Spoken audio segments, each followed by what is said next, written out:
Halo semuanya, kita sering banget kan dengar soal data.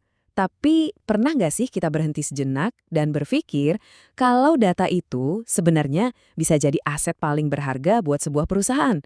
Nah, hari ini kita akan bedah tuntas soal tata kelola data, sebuah strategi yang bisa mengubah tumpukan angka jadi kekuatan pendorong bisnis.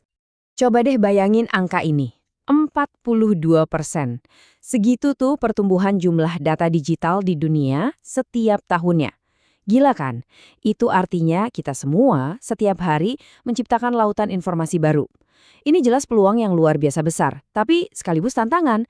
Gimana caranya kita bisa berenang di lautan data ini tanpa tenggelam? Kutipan ini wah kena banget.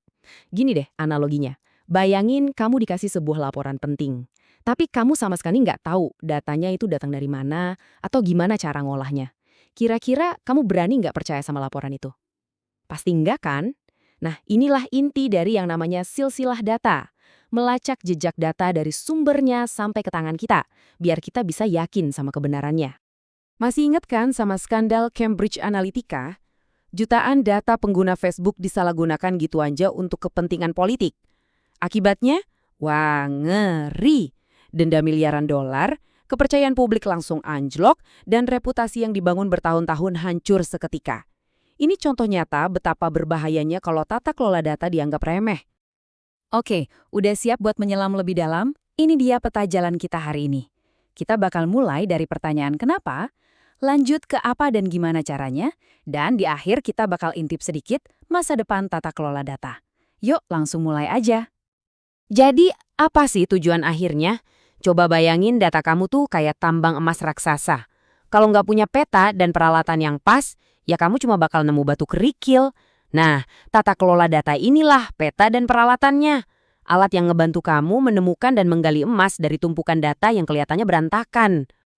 Nah, untuk membangun strategi tata kelola yang kuat, kita butuh fondasi yang kokoh kan? Sebenarnya ada banyak banget kerangka kerja di luar sana. Tapi hari ini, kita akan fokus pada 4 pilar utama yang bakal ngebantu kita ngerti komponen-komponen dasarnya.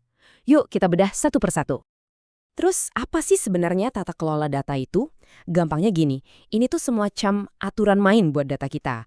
Aturan tentang siapa boleh ngapain, pakai data yang mana, kapan, dan di mana. Ini adalah kombinasi dari kebijakan, proses, dan tentunya orang-orang yang memastikan data kita tetap aman, akurat, dan berguna. Pilar pertama, dan ini penting banget, kualitas data. Bayangin kamu lagi bangun rumah. Kalau pakai bahan bangunan yang kualitasnya jelek, rumahnya pasti bakal gampang roboh, sama persis kayak data. Kalau data yang kamu pakai itu nggak akurat dan nggak lengkap, semua keputusan yang kamu ambil berdasarkan data itu bakal salah total. Kualitas itu harga mati. Lanjut, penata layanan data. Ini ngomongin soal siapa yang bertanggung jawab. Coba deh pikirin, di tim kamu, siapa yang tugasnya mastiin data pelanggan itu selalu update? Siapa yang ngecek laporan penjualan itu akurat? Nah, merekalah yang disebut penata layan data. Mereka ini pahlawan tanpa tanda jasa yang menjaga data kita tetap sehat. Pilar ketiga adalah perlindungan dan kepatuhan. Ini soal menjaga data kita tetap aman dan, yang nggak kalah penting, patuh sama aturan yang ada. Contohnya GDPR, Peraturan Perlindungan Data di Eropa, itu dendanya bisa gede banget buat perusahaan yang melanggar privasi pengguna. Tapi ini bukan cuma soal menghindari hukuman ya, ini soal membangun kepercayaan dengan pelanggan kita. Dan pilar terakhir adalah manajemen data. Bayangin, kamu punya perpustakaan super lengkap dengan buku-buku berharga. Tapi kalau semua bukunya ditumpuk berantakan, kamu nggak akan pernah bisa nemuin apa yang kamu cari kan? Nah, manajemen data itu ibarat sistem katalog di perpustakaan kamu. Dia memastikan kamu bisa nemuin data yang tepat, di waktu yang tepat, dan dengan cara yang aman. Oke, kita udah tahu apanya. Sekarang pertanyaannya adalah, gimananya? Gimana caranya kita menerapkan semua teori tadi dalam praktek sehari-hari? Lihat deh, sederhana banget kan? Kamu nggak perlu jadi seorang ilmuwan data buat bisa mengukur kualitas data. Cukup tanyakan ke diri sendiri, apakah data yang saya pakai ini benar? Apakah udah yang paling baru? Dan yang penting, dari mana asalnya? Pertanyaan-pertanyaan simpel ini adalah langkah pertama menuju data yang jauh lebih baik. Poin kuncinya di sini adalah Tata kelola data itu bukan proyek yang sekali jalan langsung selesai. Bukan. Ini adalah sebuah siklus perbaikan yang berjalan terus-menerus. Kita bikin aturan, kita terapkan, kita pantau, lalu kita evaluasi dan sesuaikan lagi berdasarkan apa yang kita pelajari. Ini proses yang nggak pernah berhenti, tapi hasilnya sepadan banget. Tata kelola data itu nggak statis, dia terus berkembang, dan teknologi adalah pendorong utamanya. Saat ini, AI dan otomatisasi bukan cuma mengubah cara kita kerja, tapi juga cara kita mengelola data. Yuk, kita lihat gimana teknologi ini merevolusi tata kelola data.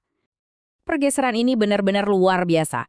Dulu, tata kelola data itu identik dengan pekerjaan manual yang membosankan dan makan waktu. Sekarang, AI bisa ngebantu kita. Bayangin deh, AI bisa secara otomatis mengklasifikasikan data kita, mana yang sensitif, mana yang bukan. AI juga bisa mendeteksi anomali, pola-pola aneh yang bisa jadi indikasi masalah. Ini bikin tata kelola jadi jauh lebih cepat, lebih cerdas, dan lebih efektif. Di dunia yang isinya penuh berita kebocoran data, kepercayaan itu udah jadi mata uang baru. Tata kelola data yang kuat bukan lagi sekedar jadi perisai untuk bertahan, tapi udah jadi pedang kita. Ini adalah cara kita menunjukkan ke dunia bahwa kita serius dalam melindungi data pelanggan. Dan di pasar yang kompetitif, kepercayaan adalah keunggulan terbesar kita. Tentu aja, kita nggak bisa ngelakuin semua ini sendirian. Kita butuh alat yang tepat. Mari kita lihat sekilas beberapa kategori perangkat yang bisa membantu pekerjaan kita. Ada banyak banget pilihan di luar sana, dan itu kabar baik. Kita tinggal pikirkan kebutuhan kita apa. Apakah kita butuh satu solusi lengkap yang bisa semuanya? Atau mungkin kita baru mulai dan hanya butuh katalog data dulu?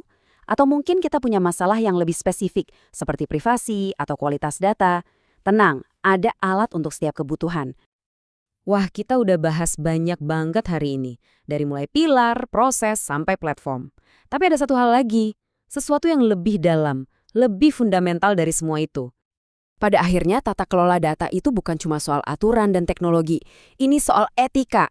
Saat kita mengelola data, kita adalah penjaganya. Jadi pertanyaan yang harusnya kita tanyakan bukan cuma bagaimana kita bisa dapat untung dari data ini, tapi lebih ke bagaimana kita bisa melakukannya dengan cara yang benar.